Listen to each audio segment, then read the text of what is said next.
Imagine being a 2-year-old stuck in a playpen all day, with no way out. You are dirty and can't learn how to walk. You are hungry but only get food when they decide to feed you, and your cries get ignored. Sadly, this is just not my story, but it's the story of a lot of children around the world. To a, or to a lesser degree, and some a much more greater degree.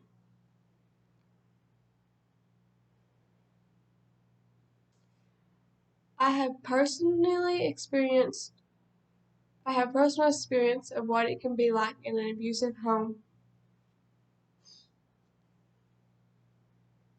and in the foster care system.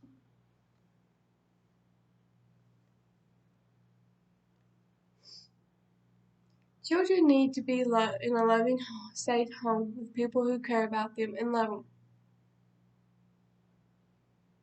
Today we'll be discussing the foster parent need, loving home, and why me. Today we'll be talking about the need for foster parents. According to Bernan, the importance of foster parents, written in 2002, around 20,000 children are in the foster care system in the state of Illinois. About 50 of them have chronic medical problems, and around 30 of the children in foster care have been through forms of abuse and neglect. Sometimes children have to be taken away from their families and homes. When this happens, they are placed in protective custody. When a child is placed in protective custody, the state will call a social service agency, and the child or children will be placed in the foster parent's home.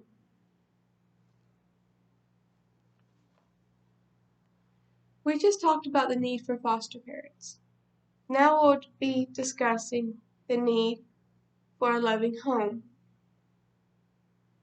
All children need to be in a loving home.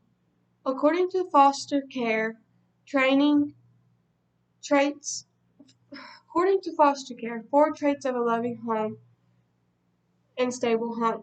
In 2018,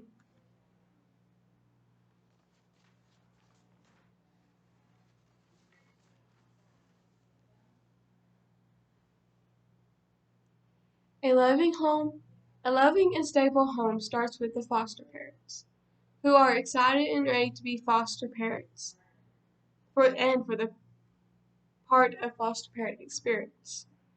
Here are some ways to help you make a stable and loving foster home. Having a prepared home. A child in the foster system can feel if the home is prepared for them when they get there. From the first day, the child should be loved and welcomed and included in the family. A positive attitude is because children can sense the atmosphere of the home when they walk through the doors. So be happy and loving, and this will determine how they feel when they stay with you. Now we have discussed the need for a loving home, we will talk about why me. According to opponent, foster families find fulfillment. In 2000, she wrote this in 2001.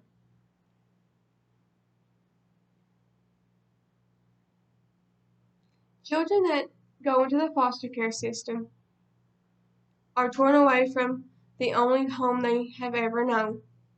Tom and Teresa, who are foster care parents in the peninsula, believe children deserve the basic needs in life such as food, shelter, and most of all, love. After adopting their first 4 children, they wanted more kids and had to get licensed to become foster parents. Every year they have to attend an 8-hour training to stay licensed foster parents. They also said happily that the children are worth it. Also, according to what no one told me about foster parents, about becoming a foster parent in 2020, every child and every foster parent are unique. Their journeys together will be different too. When talking to foster parents, they tell stories of love and growth, and then they will tell you about the heart-reaching moments of joy and the struggles. When talking to Jonathan about the most rewarding part of becoming a foster parent, he said, seeing the success of their son, and Kelly said, watching them soar. In conclusion, children need to have loving foster parents and a home to feel safe in. You can have the reward of being that foster parent. Today we'll be talking about the need of foster parents, the need for a loving home, and why me. Children need to be in a loving, safe home with people who care about them and love them. You can contact your local foster parent organization and request information on fostering. Try to connect with people who are already foster parents. Think of how rewarding it would be if you became a foster parent.